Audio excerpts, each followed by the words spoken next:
गणतंत्र दिवस की पूर्व संध्या पर राष्ट्रपति का देश के नाम संबोधन आपको सीधा दिखाएंगे। संविधान की रचना की आज के दिन हम सब देशवासी उन दूरदर्शी जननायकों और अधिकारियों का कृतज्ञता पूर्वक स्मरण करते हैं जिन्होंने हमारा भव्य और प्रेरक संविधान के निर्माण में अमूल्य योगदान दिया था। हमारा देश स्वतंत्रता की शताब्दी की ओर बढ़ते हुए अमृत काल के प्रारंभिक दौर से गुजर रहा है। ये एक युगांतकारी परिवर्तन का कालखंड है। हमें अपने देश को नई ऊंचाइयों तक ले जाने का सुनहरा अवसर मिला है। हमारा लक्ष्यों को प्राप्त करने के लिए प्रत्येक नागरिक का योगदान महत्वपूर्ण होगा।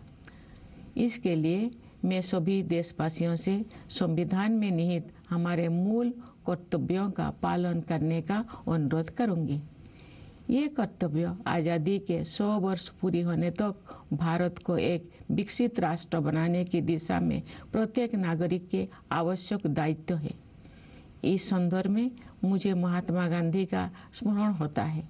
बापू ने ठीक ही कहा था, जिसने केवल अधिकारों को चाहा है ऐसे कोई भी प्रजा उन्नति नहीं कर सकी है। केवल वही प्रजा उन्नति कर सकी है जिसने कर्तव्यों का धार्मिक रूप से पालन किया है। मेरे प्यारे देशवासियों, गणतंत्र दिवस हमारे आधारभूत मूल्यों और सिद्धांतों को स्मरण करने का एक महत्वपूर्ण अवसर है। जब हम उनमें से किसी एक बुनियादी सिद्धांतों पर चिंतन करते हैं तो स्वाभाविक रूप से अन्य सभी सिद्धांतों पर भी हमारा ध्यान जाता है। संस्कृति, मान्यताओं और परंपराओं की विविधता हमारे लोकतंत्र का अंतर्निहित आयाम है। हमारे विविधता का ये उत्सव समता पर आधारित है, जिसे न्याय द्वारा संरक्षित किया जाता है। ये सब स्वतंत्रता की वातावरण में ही संभव हो पाता है। इन मूल्यों और सिद्धांतों की समग्रता ही हमारी भारतीयता का आधार है। Doctor B.R. अम्बेडकर के प्रबुद्ध मार्गदर्शन में प्रवाहित इन मूलभूत जीवन मूल्यों और सिद्धांतों में रची बसी संविधान की भावधारा ने सभी प्रकार के भेदभाव को समाप्त करने के लिए सामाजिक न्याय के मार्ग पर हमें अडिग बनाए रखा है। मैं ये उल्लेख करना चाहूंगी कि सामाजिक न्याय के लिए अनवरत युद्धरत रहे श्री कर्पूरी ठाकुर जी की जन्म शताब्दी का उत्सव काल ही संपन्न हुआ है।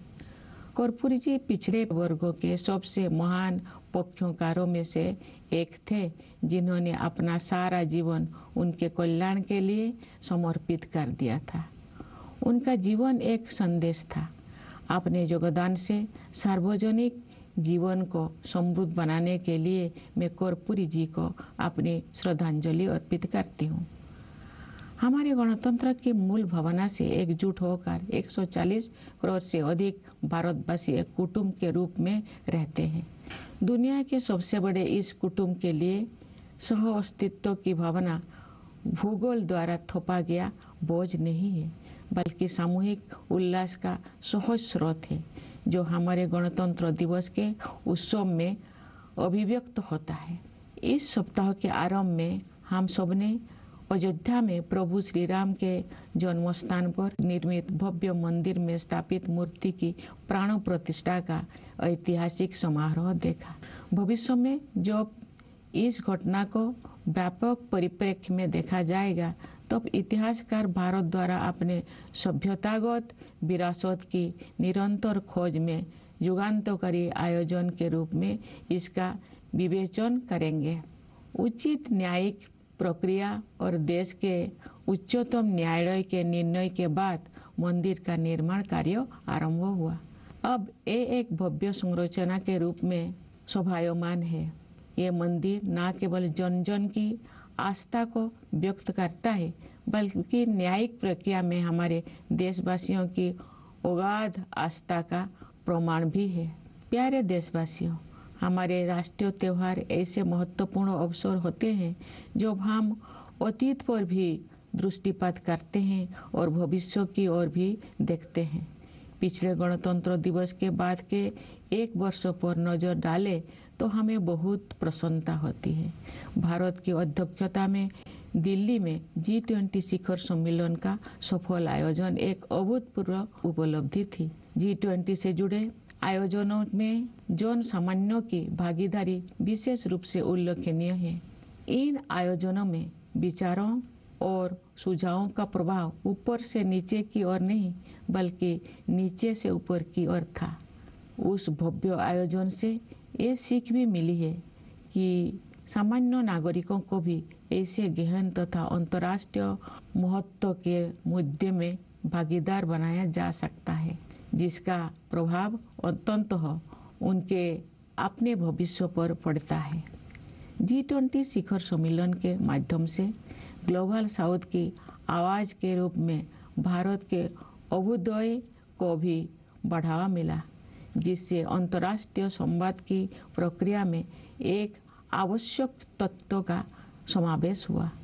जब संसद ने ऐतिहासिक महिला आरक्षण विधेयक पारित किया तो हमारा देश स्त्री पुरुष समानता के आदर्शों की ओर आगे बढ़ा। मेरा मानना है कि नारी शक्ति बंधन अधिनियम महिला सशक्तिकरण का एक क्रांतिकारी माध्यम सिद्ध होगा। इससे हमारे शासन की प्रक्रियाओं को बेहतर बनाने में भी बहुत सहायता मिलेगी। जब सामूहिक महत्व के मुद्दों पर महिलाओं की भागीदारी बढ़ेगी तो हमारी प्रशासनिक प्राथमिकताओं का जनता की आवश्यकताओं के साथ बेहतर सामंजस्य बनेगा। इसी अवधि में भारत चंद्रमा के दक्षिणी ध्रुव के क्षेत्र पर उतरने वाला पहले देश बना। चंद्रयान 3 के बाद इसरो ने एक सौर मिशन भी शुरू किया। हाल ही में आदित्य L1 के सफलतापूर्वक हेलो ऑर्बिट में स्थापित किया गया है। भारत ने अपने पहले एक्सरे पोलरीमीटर सैटेलाइट, जिसे एक्सपोसेट कहा जाता है, के प्रक्षेपण के साथ नए साल की शुरुआत की है। ये सैटेलाइट अंतरिक्ष ब्लैक होल जैसे रहस्यों का अध्ययन करेगा। वर्ष 2024 के दौरान अन्य कई अंतरिक्ष अभियानों की योजना बनाए गए हैं। ये प्रसन्नता के विषय है कि भारत की अंतरिक्ष यात्रा में अनेक नई उपलब्धियां हासिल की जाने वाले हैं। हमारे प्रथम मानव अंतरिक्ष उड़ान कार्यक्रम गगनयान मिशन की तैयारी सुचारू रूप से आगे बढ़ रही है। हमें अपने वैज्ञानिकों और प्रौद्योगिकी विशेषज्ञों पर सदैव गर्व रहा है, लेकिन अब ये पहले से कहीं अधिक ऊंचे लक्ष्य तय कर रहे हैं और उनके अनुरूप परिणाम भी हासिल कर रहे हैं।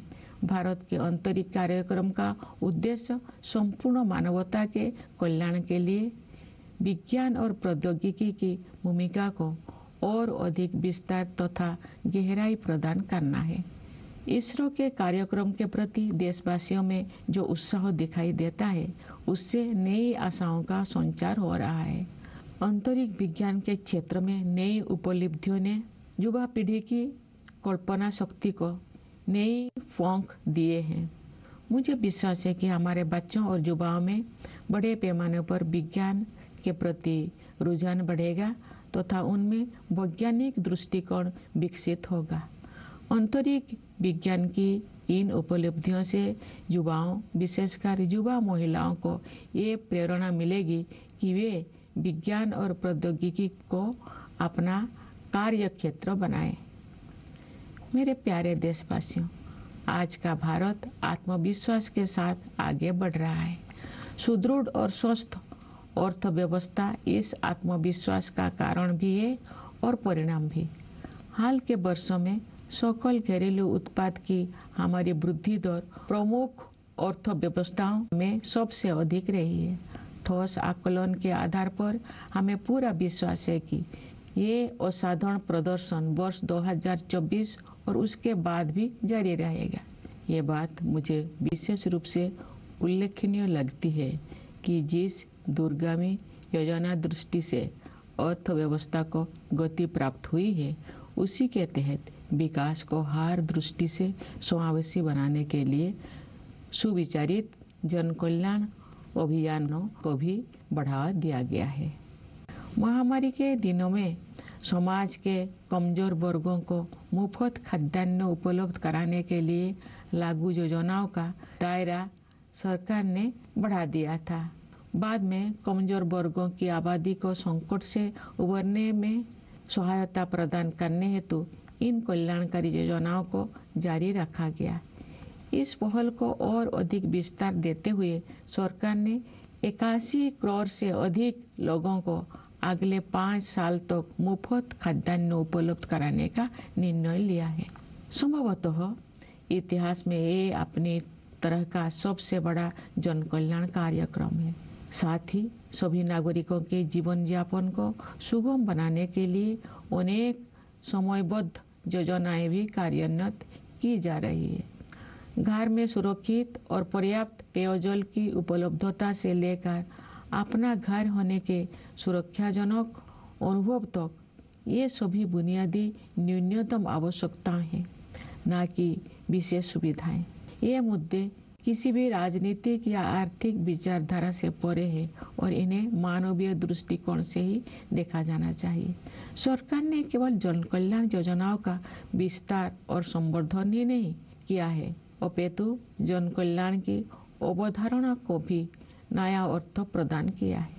हम सभी उस दिन गर्व का अनुभव करेंगे जब भारत ऐसे कुछ देशों में शामिल हो जाएगा जहां शायद ही कोई बेघर हो। समावेशी कल्याण की इसी सोच के साथ राष्ट्रीय शिक्षा नीति में डिजिटल विभाजन को पाटने और वंचित वर्गों के विद्यार्थियों के हित में समानता पर आधारित शिक्षा व्यवस्था के निर्माण को समुचित प्राथमिकता दी जा रही है। आयुष्मान भारत योजना के विस्तारित सुरक्षा कवच के तहत सभी लाभार्थियों को शामिल करने का लक्ष्य है। इस संरक्षण से गरीब और कमजोर वर्गों के लोगों में एक बहुत बड़ा विश्वास जगा है। हमारे खिलाड़ियों ने अंतर्राष्ट्रीय मंच पर भारत का मान बढ़ाया है। पिछले साल आयोजित एशियाई खेलों में हमने 107 पदकों के नए कीर्तिमान के साथ इतिहास रचा और एशियाई पैरा खेलों में हमने 111 पदक जीते। ये अत्यंत प्रसन्नता की बात है कि महिलाएं हमारी पदक तालिका में बहुत प्रभावशाली योगदान दे रही है। हमारे श्रेष्ठ खिलाड़ियों की सफलता से बच्चों को विभिन्न खेलों में भाग लेने के लिए प्रेरणा मिली है, जिससे उनका आत्मविश्वास बहुत बढ़ा है।